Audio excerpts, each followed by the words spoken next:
tardes. A nombre de Penguin Random House les doy la más cordial bienvenida. Me siento muy contenta de estar aquí con esta posibilidad y este regalo que me hizo Susana Glantz para poder publicar su novela Mar Mediterráneo. Yo no voy a tomar más tiempo que leer las semblanzas de quienes nos acompañan, que también es un honor para mí poder compartir esta mesa con todos ustedes. Así que me dedico a leer las semblanzas y cederé la palabra. Aline Peterson nació en México DF. Ha dedicado gran parte de su vida a leer y a escribir.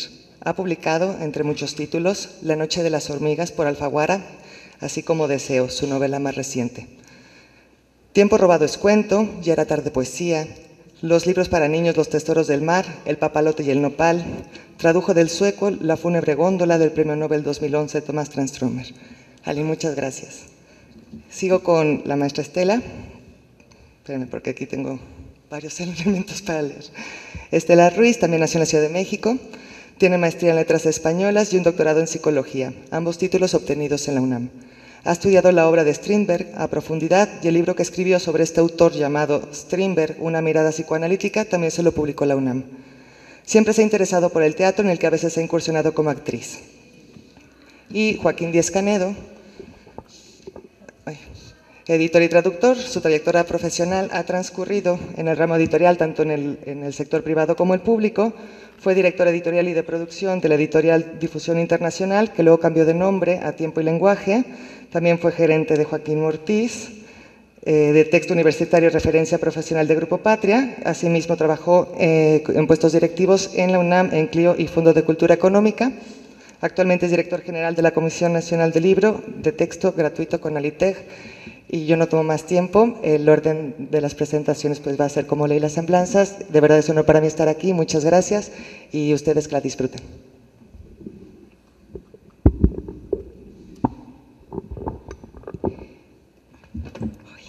Buenas tardes. Estoy muy contenta de estar aquí, estoy muy contenta de celebrar a mi queridísima Susana. Yo le puse un título a estas páginas que se llama La curiosidad de la niña. Me alegra mucho compartir la tarde de hoy con ustedes y con el mar Mediterráneo que convida a navegar, no como Ulises, ni esperar atada al telar como Penélope. El libro de Susana Glantz invita a navegar por este relato de aprendizaje, de rescate de ciertos giros del lenguaje y de esa otra manera de vivir distante de la bárbara rapidez de hoy. La charla o su recuerdo tenaz surcan las hojas de esta novela. Mar Mediterráneo lleva por fuerza a evocar batallas en el desierto, paradigmática novela de iniciación, un niño allá, aquí una niña, y a lamentar profundamente la tristísima pérdida de José Emilio Pacheco.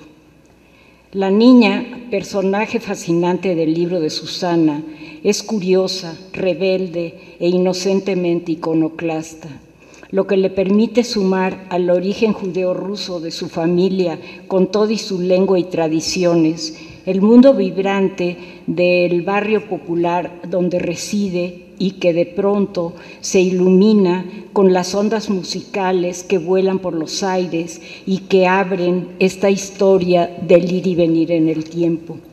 Y así, Susana Glantz va a ir relatando en una muy afortunada combinación de tonalidades los recuerdos de la narradora. Un momento, porque estoy haciendo un esfuerzo endemoniado para leer.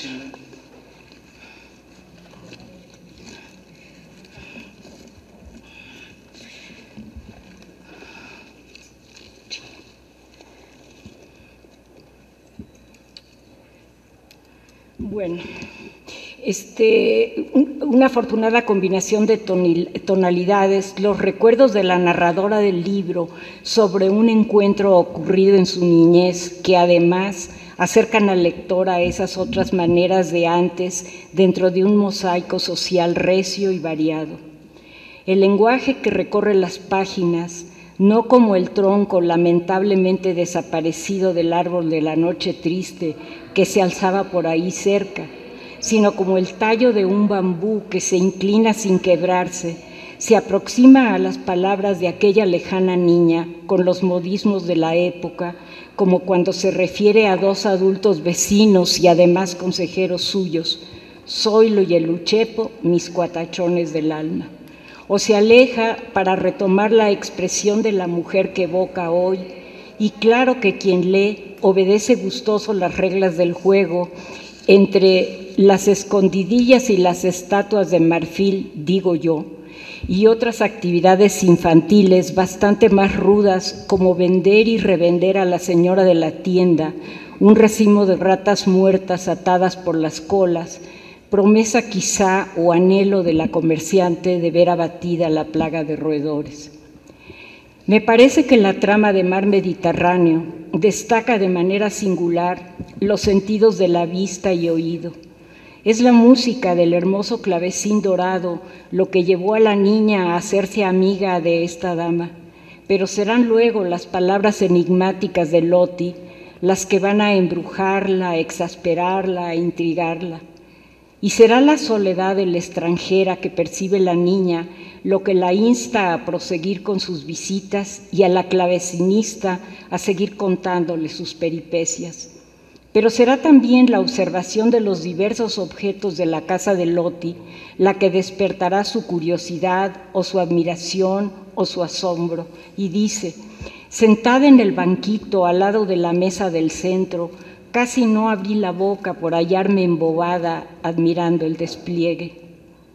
Los ojos de la pequeña irán recorriendo morosamente todo lo que esa casa le ofrece, y es mucho lo que le ofrece en este refinado abarrotamiento de muebles, de adornos, de muñecas de cabeza de porcelana, de ropa muy lujosa y muy pasada de moda, del misterio de las fotografías.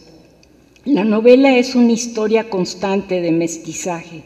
Por ejemplo, entre Resurrección de Tolstoy y El llanero solitario, entre hábitos alimenticios muy diferentes, entre las actividades mismas de los del barrio. Y tiene 3 escenarios. El principal es la casa del extranjero, otro es Popotla en el pueblo de Tacuba, palpitante con la vitalidad de sus vecinos, y el tercero, la casa y familia de la niña, las referencias a las costumbres de los Bloom, como en mi opinión, y perdón Susana y Margo Chulamis, el poco apetitoso Gogol Mogol, leche tibia donde sirvieron unos dientes de ajo, endulzada después con miel, que preparaba la madre para la tos, pero también los chiles rellenos de picadillo que aprendió la misma madre a cocinar y paladear.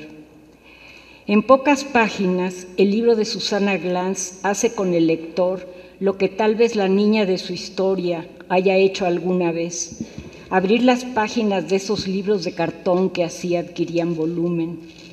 Con ojos fisgones, mira el mundo que la rodea y que se despliega. Disfruta de sus hallazgos y en las palabras en vaivén constante de la mujer que recuerda ese tiempo, se describen una ciudad y unas costumbres que ya no existen. Mar Mediterráneo ofrece un panorama que se prodiga cada vez más y por medio de la charla de la niña con su nueva amiga, desbalanceada por la diferencia tan notable de edades, se perfilan las posibilidades y las trampas de los amores o del amor. ¿Acaso esa niña empieza a imaginar el suyo aún oculto en su futuro? Curiosamente, ella equipara a Loti en uno de los trances románticos que ésta le comparte con Rhett Butler más que con Scarlett O'Hara de Lo que el viento se llevó, película clave por aquellos años. Las palabras que escuchan la llevan a sí mismo a enterarse de otras maneras de vivir en Europa o en Sudamérica o de otras aspiraciones. En la charla con su familia, a partir de dichos y opiniones infantiles o desde la voz adulta de hoy, se pondera la herencia de hábitos y matices que distinguen a sus padres con su carga cultural traída a cuestas desde Rusia, del rango y posición de la niña entre sus hermanas, de las actividades parentales entre zapatería, poesía y mera supervivencia, pero también de la integración de los señores Blum al nuevo país. Con sus amigos Zoilo y el Uchepo, conversa y escucha opiniones protectoramente ambiguas con respecto a la vida en general y a Loti de manera concreta. Nada se esclarece del todo. Las dudas persisten o crecen incluso sin ser resueltas, y eso me parece uno de los grandes aciertos de Mar Mediterráneo. Los pensamientos de la niña se dispersan y cuestionan, como lo harán los lectores incitados por la escritura de Susana Glantz. Dice: con la runfla de escuincles léperos y zaparrastrosos que pululaban por el barrio, andaba de vaga, jugando sin provecho. Sin embargo, la tendera le ofrece un trabajito remunerado para el tiempo de vacaciones. Junto con la pandilla, ella se dedica a pasarla bien con la frescura y a veces tosquedad de la niñez, que no se para en contemplar finezas. Así, la niña y quienes se asomen al libro infieren también los rumores del mundo y el caos aterrador que lo invadía por aquellos años. En una especie de ensalada rusa se entremezclan la música, los libros, el teatro, la vida precaria y al día de los vecinos, los juegos infantiles, el lujo y la frivolidad reflejados en los objetos de la casa de Loti. Se entremezclan también el claroscuro de la amistad, de las relaciones familiares, de las palabras de los personajes, de la incertidumbre de la niña, del perfilarse de un enigma creciente para ofrecer un vitral tan colorido como el que destella por encima del dorado instrumento que primero atrapó su curiosidad e instigó su deseo, y que terminó por conducirla a los albores de otra etapa de la vida. Y el lector, por su parte, cierra el libro entre cuyas páginas navegó en el oleaje a veces tranquilo, a veces embravecido de esta trayectoria llena de una suave y persistente intensidad. Gracias.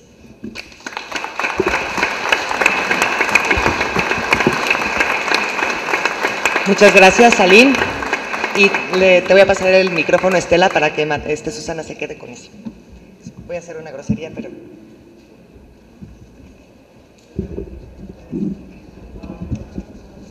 Gracias.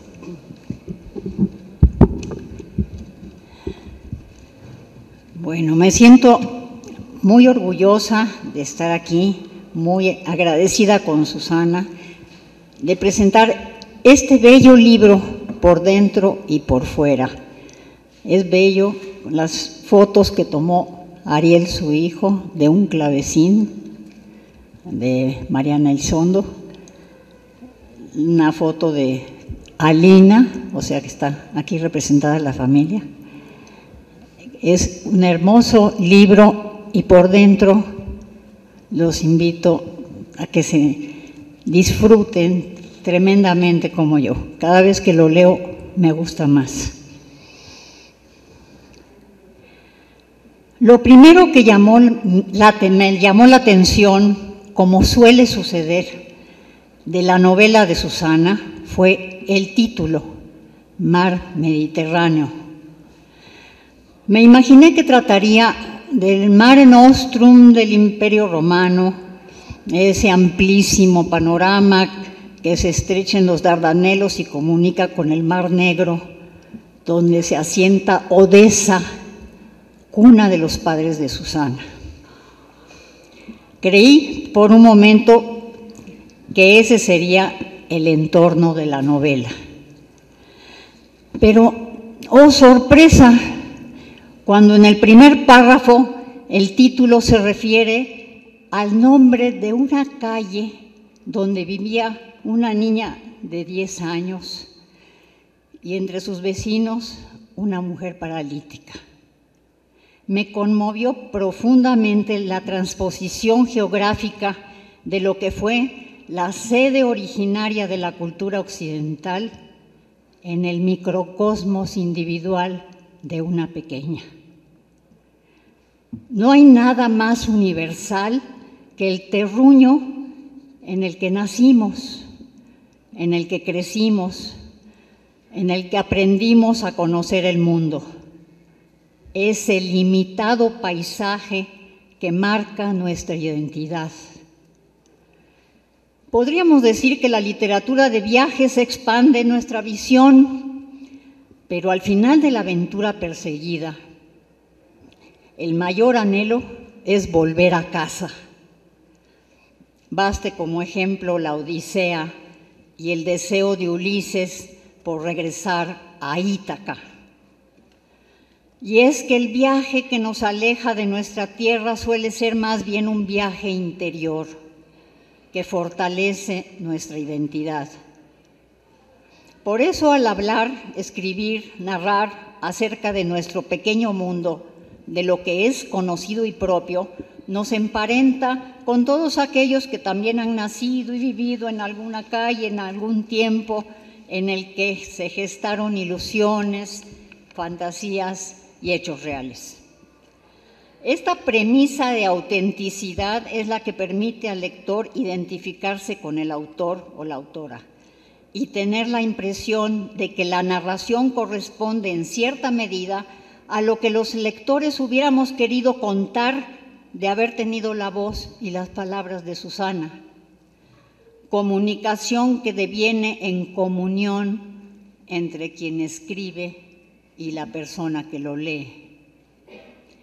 En Mar Mediterráneo se desarrolla una etapa de la vida de una niña entre los 10 y los 12 años de edad, cuando conoce y se relaciona con una persona extraña, aparentemente excéntrica y exótica, pero que en el fondo representa a alguien muy familiar, que contrasta con lo cotidiano y popular del barrio donde vive.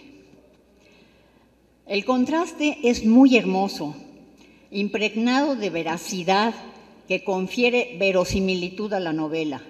Es absolutamente posible la existencia peculiar de la vecina con la que la niña entabla una curiosa relación, ya que los padres de la niña provenían también de la cultura europea con educación y costumbres similares.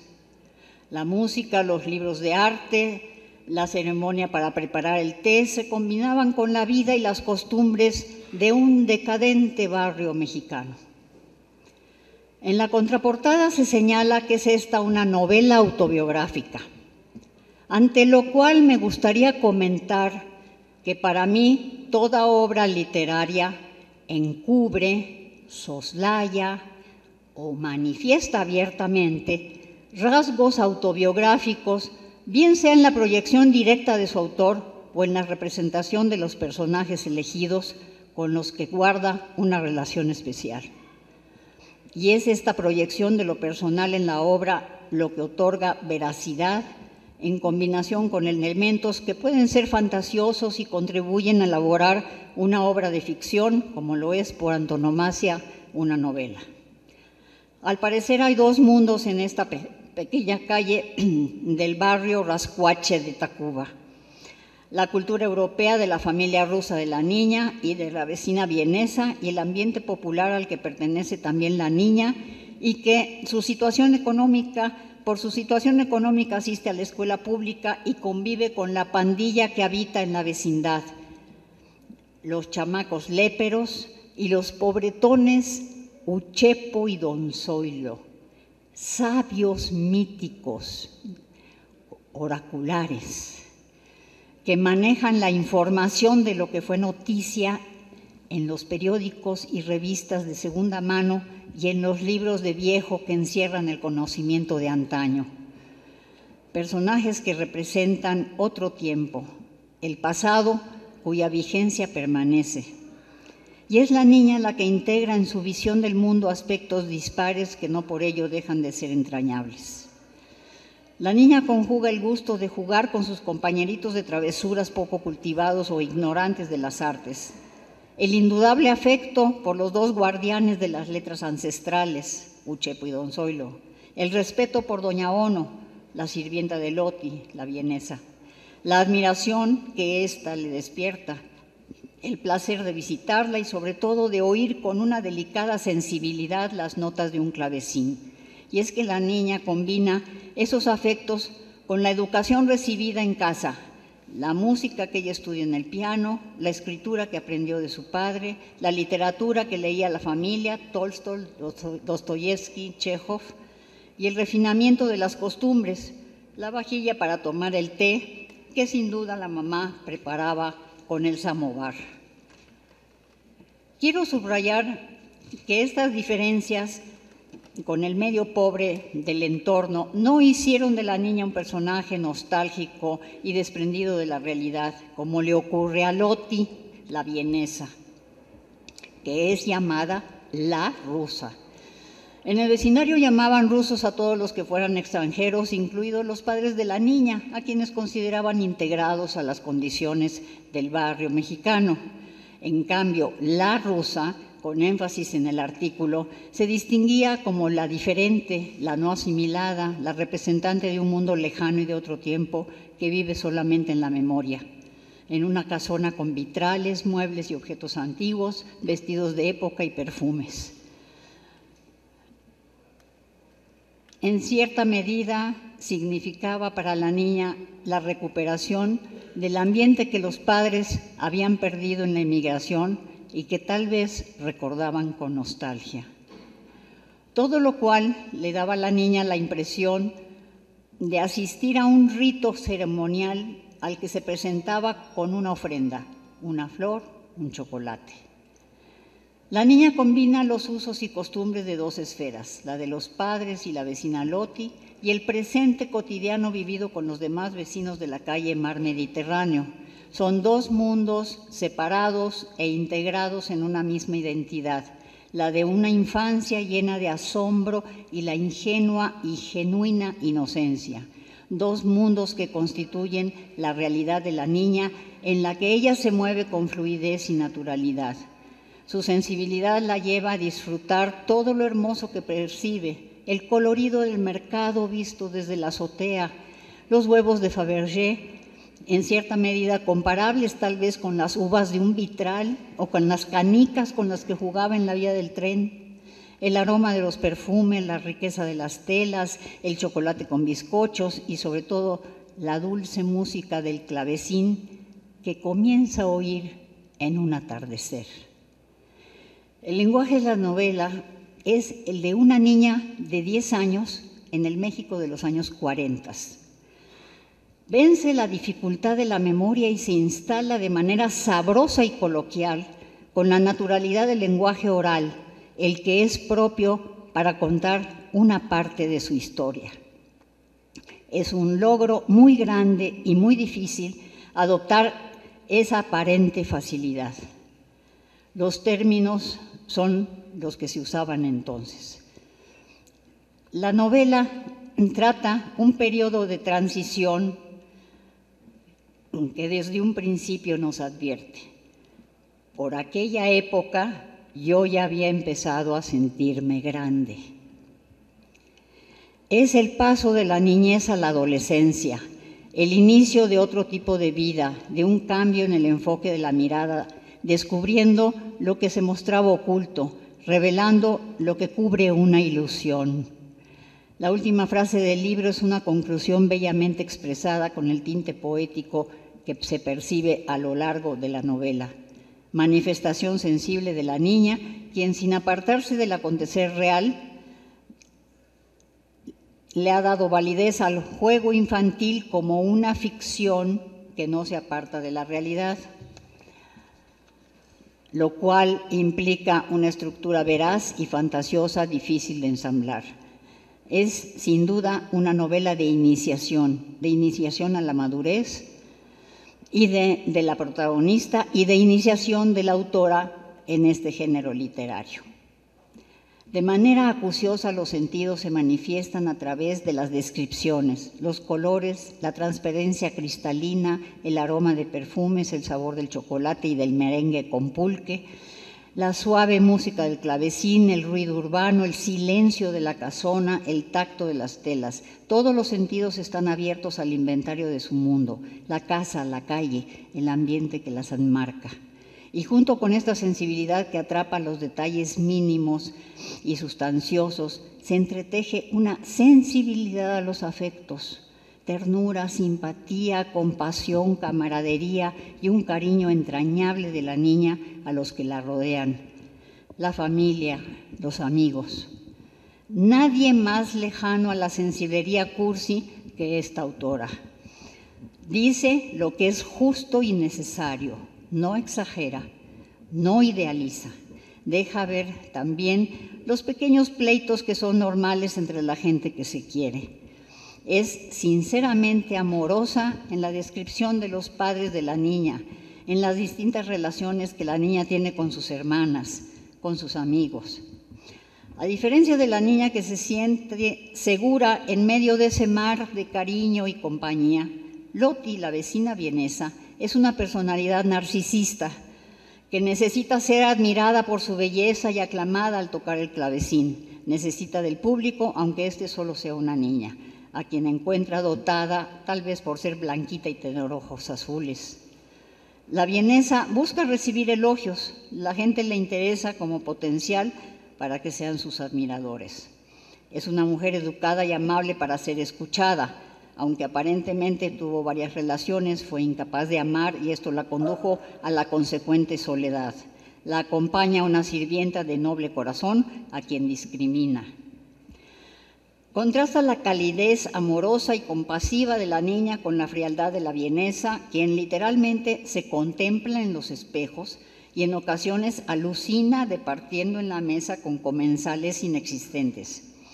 El eje que da fuerza al personaje de la niña es el valor de los afectos, el amor a los demás, a diferencia del egocentrismo de Loti, que la conduce a esporádicos brotes de locura que le dan, como señala doña Ono, cuando se le pegan los nervios.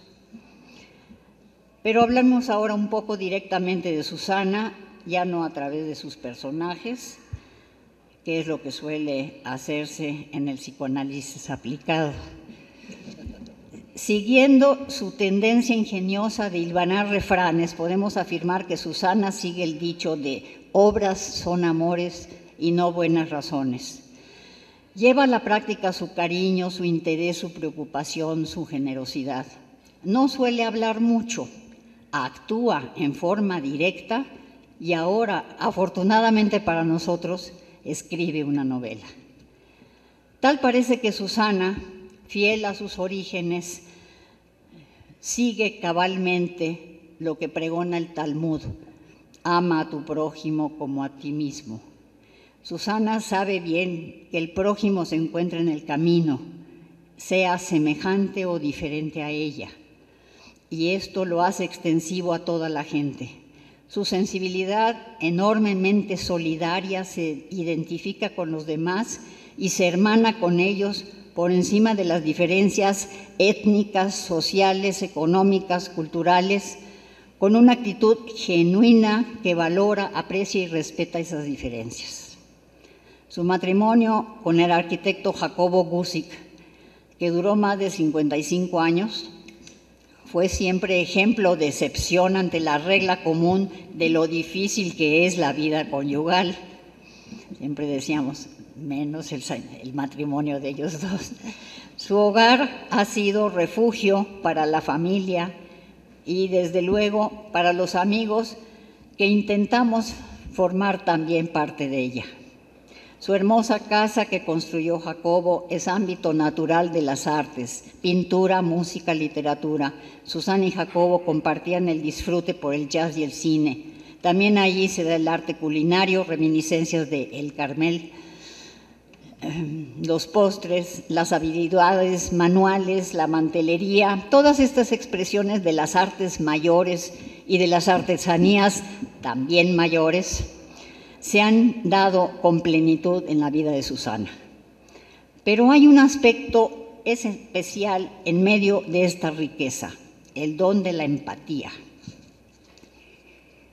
Sentimiento que seguramente despertó en Susana el interés por el estudio de la antropología social. No solo estudia al antropos, sino que lo ama y lo respeta. Seguramente asimila las diferencias con los recuerdos tan disímbolos que en la infancia fueron constituyendo su universo.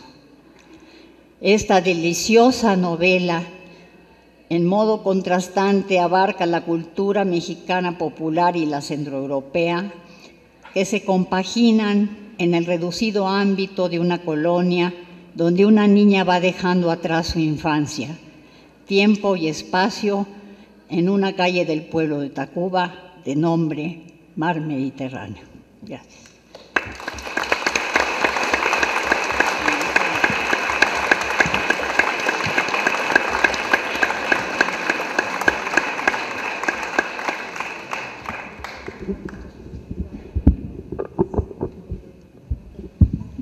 Bien, muy buenas tardes. Yo quiero antes que otra cosa agradecer a Susana que me haya invitado. Qué bueno que yo estoy al final, porque si no hubiera hecho que tengo poco que decir y en cambio ahora tengo que decir que tengo poco que añadir. A mí es inevitable cuando uno lee un libro pues buscarle parentescos, ¿no?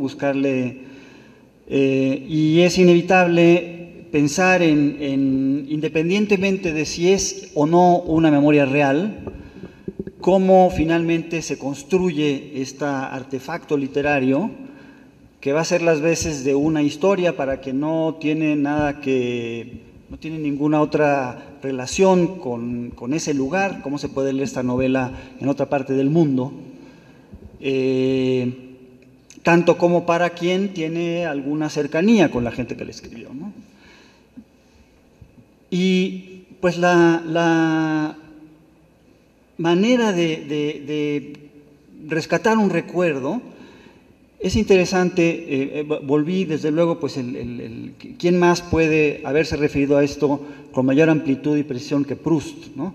¿De dónde salen los recuerdos? ¿Qué es la primera cosa que ocurre para que uno empiece a jalar un hilo que rescate una parte de la vida que ha pasado hace muchísimo tiempo, ¿no? Y que desde luego pues será más o menos lo que pasó, pero también es otra cosa totalmente distinta, porque además está sujeta, o más bien tiene que cumplir algunas reglas de un relato, de un género literario. Tiene que ser una historia que se termine, que tenga un comienzo, unos nudos dramáticos, que tenga un desenlace, etcétera, ¿no? Y lo que llama la atención es esta precisión, esta capacidad para describir circunstancias, cosas concretamente, actitudes de las personas, que hace que un recuerdo que puede ser una cosa platicada y que desde luego puede ser interesante o conmoverlo a uno o involucrarlo a uno en una conversación, se sostenga como un trabajo literario, como un libro que existe independientemente del momento y de la persona que lo hizo, ¿no? Y me parece ahí que Susana exhibe pues muchísimos recursos, mucha malicia, mucha idea de cómo es que hay que hacer esto. Y también creo que hay en el fondo, por un lado, una honestidad, una sinceridad en contar, y por el otro lado, pues una capacidad, una habilidad de lenguaje para contarlo con mucha exactitud.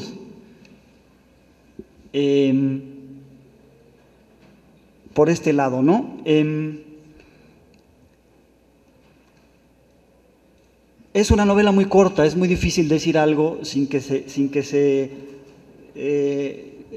son estas cosas que realmente hay que acercarse y hay que leerla, porque está también muy bien, es como una cebolla que se va pelando, es decir, está muy bien administrada también la forma en que nos va contando la historia, que no por ser cronológica, digamos, está menos pensada en cómo vamos, se va haciendo más compleja, una cosa que parte de un azar, ¿no? Parte de es decir, está esta persona que deambula por el barrio, que es una incógnita, que es alguien de quien hacen burla, y por una circunstancia fortuita, esta niña se acerca a esta persona y entabla una relación pues muy rara realmente, ¿no?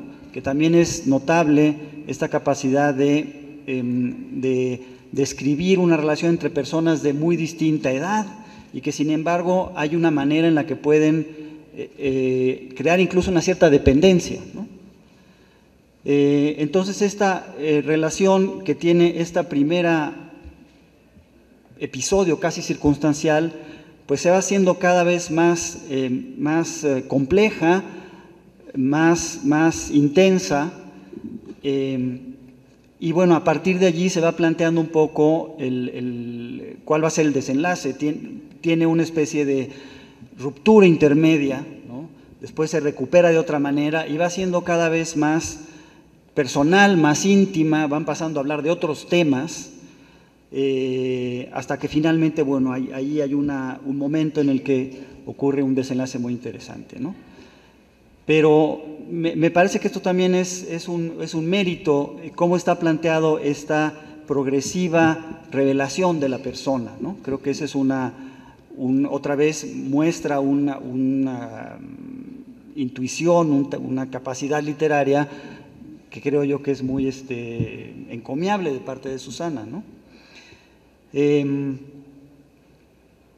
Creo que yo había pensado ejemplificar algunas, cómo es que uno se mete dentro del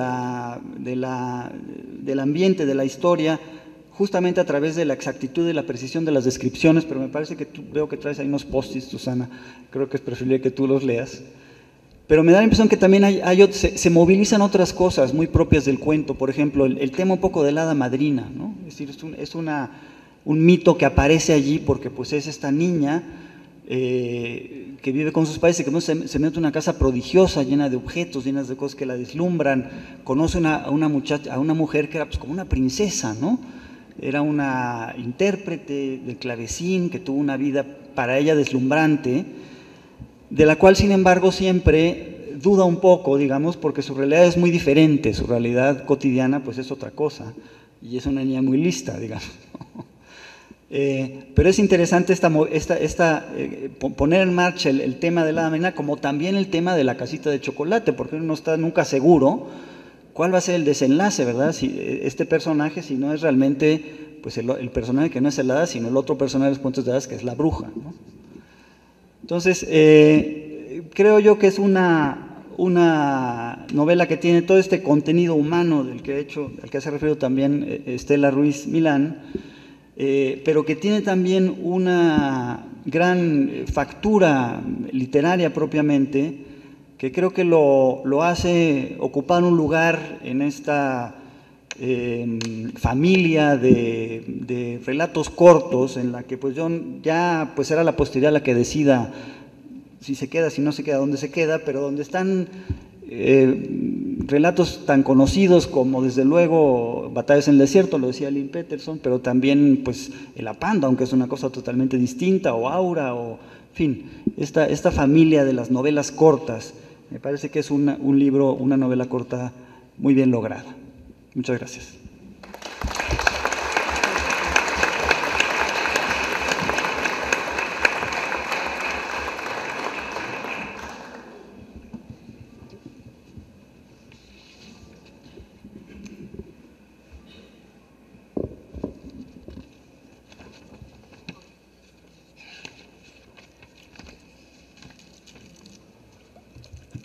Pues no los voy a cansar mucho.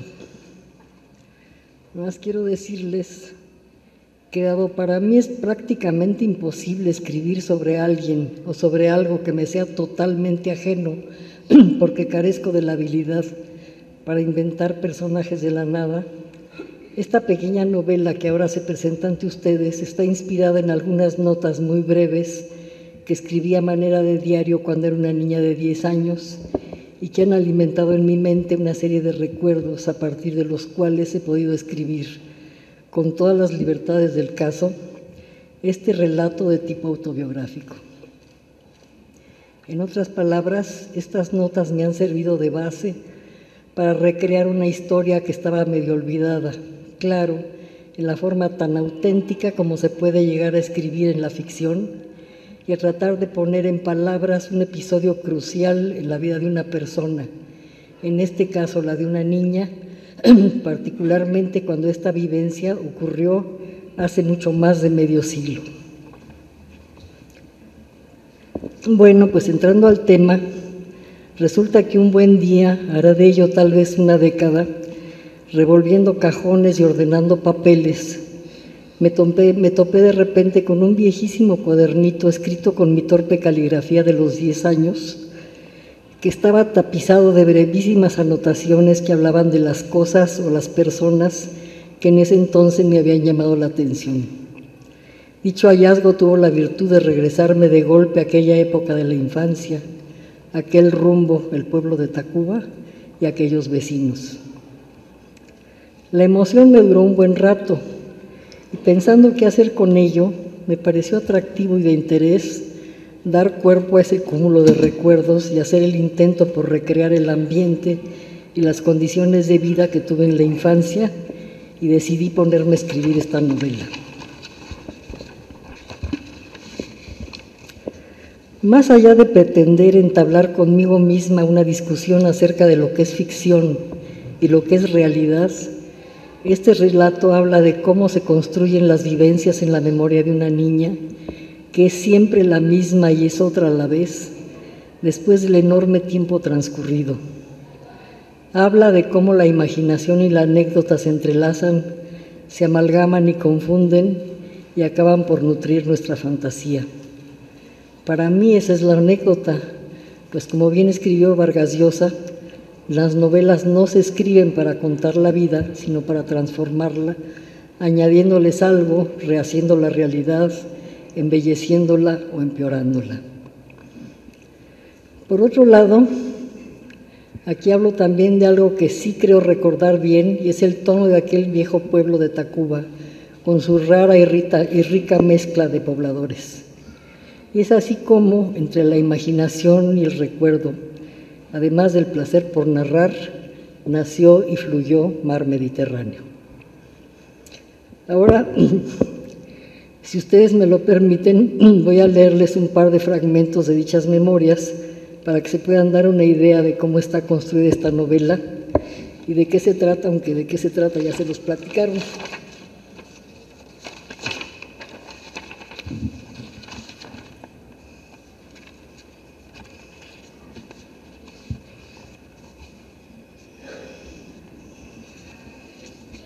Primero les voy a hacer una pequeña descripción de lo que era mi barrio. Mi mamá trabajaba fuera de casa todo el día y contratar sirviente era un lujo que rara vez podíamos darnos. A fin de que la casa no se viniera abajo, cada una de las hijas teníamos tareas asignadas a cumplir. Entre las mías estaba la de subirle al palomo la cazuela con sobras recalentadas a la azotea, estar pendiente de que no le faltara agua y mantener limpio su espacio.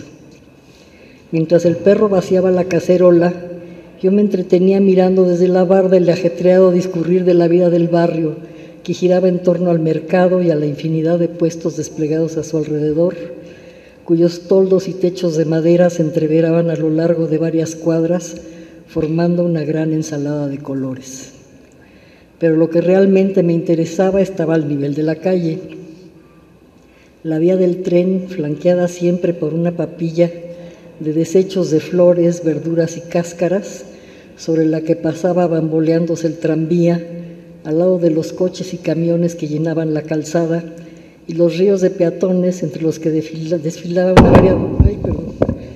una variada gama de vendedores ambulantes y merolicos que ofrecían a voz en cuello sus mercaderías: agujas y bastidores, paletas y jamoncillos, juguetes y bisutería, pregonaban los primeros, y al tenor de, que ya conocen el temor, que no le digan, que no le cuenten, porque a lo mejor le mienten, los segundos ofrecían talismanes para el mal de amores, amuletos contra el mal de ojo, remedios infalibles para toda aflicción y cuanto hay.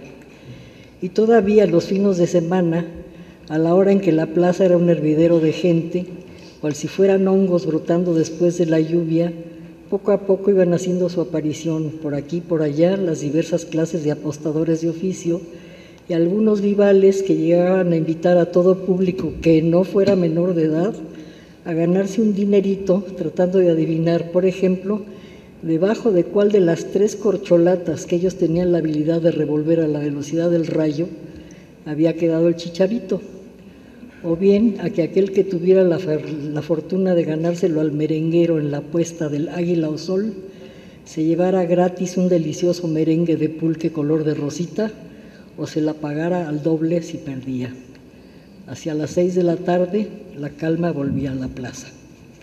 Ese era mi barrio.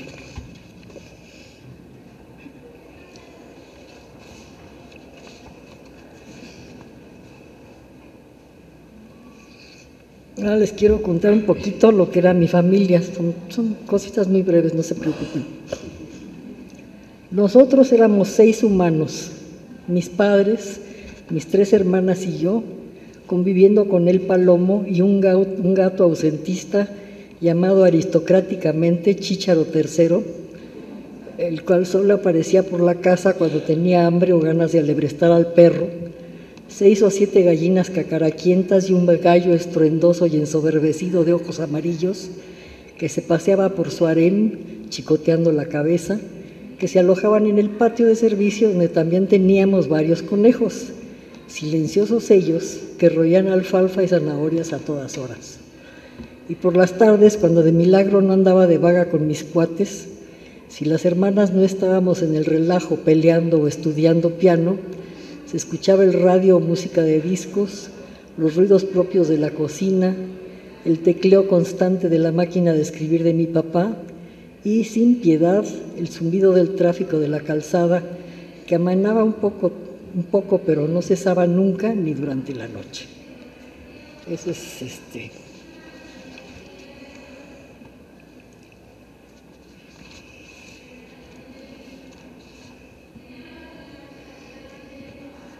Después sí quisiera hacerles una pequeña descripción de lo que era la familia, que es un poco la forma en que la niña se lo cuenta a la mujer grande, a Loti.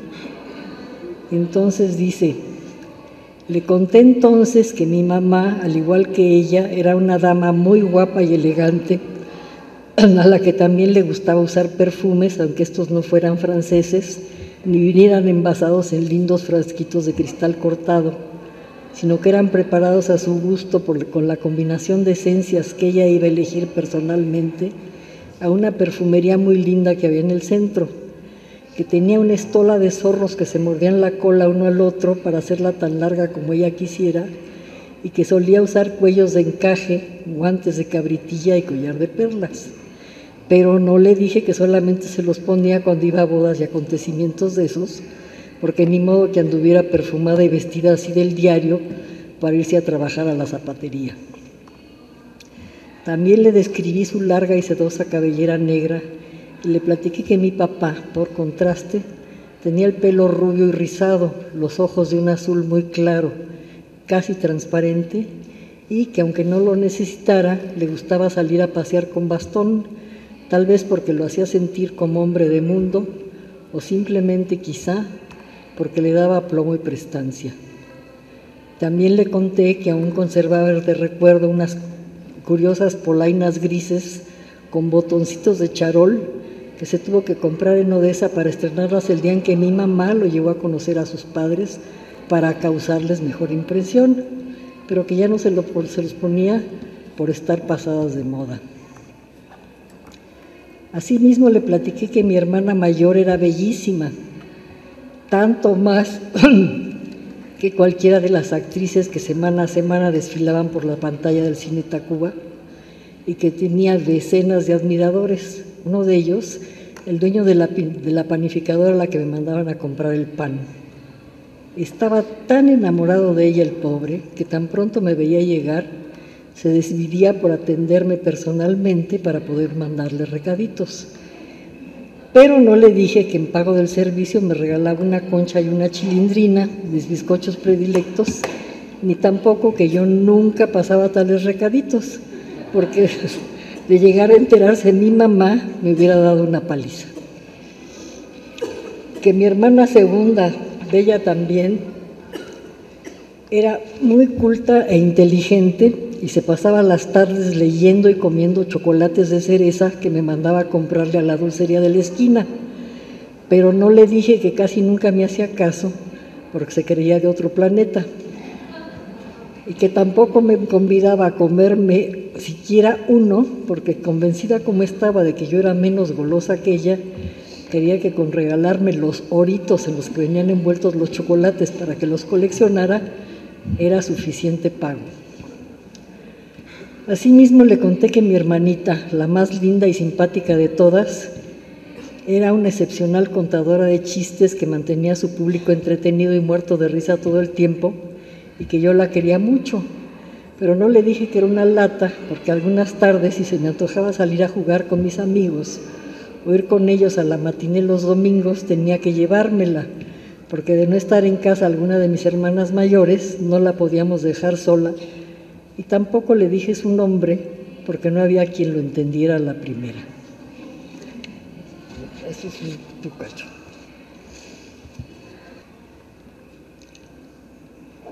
Dice: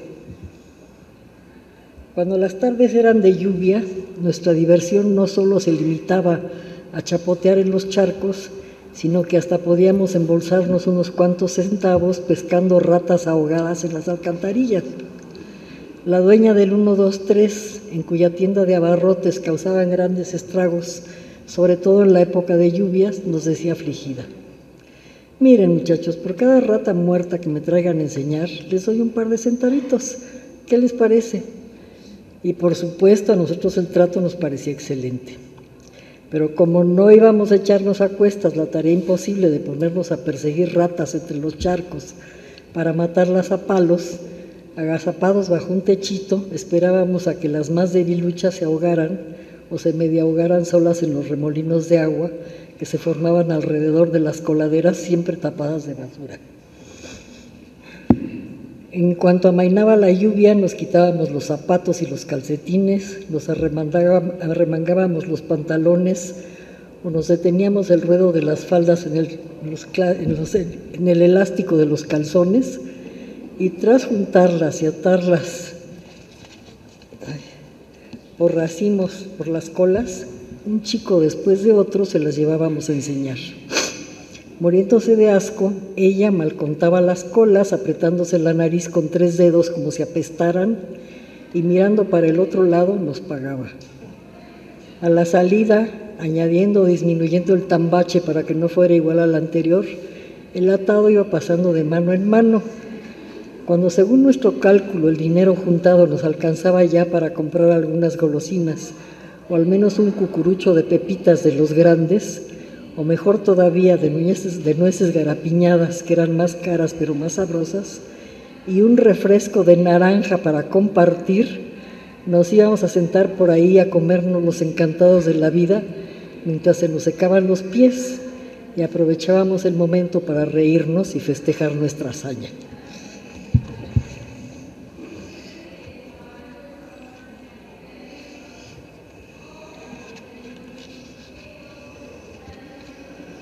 Por último,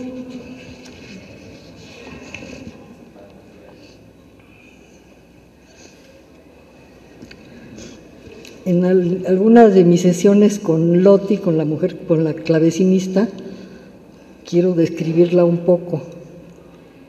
Yo, sentada de espaldas al espejo, del que prácticamente no despegaba los ojos durante el concierto, pues rara vez miraba las teclas, yo gozaba enormemente viéndola adoptar la actitud de una actriz, dándose los últimos toques antes de salir a escena.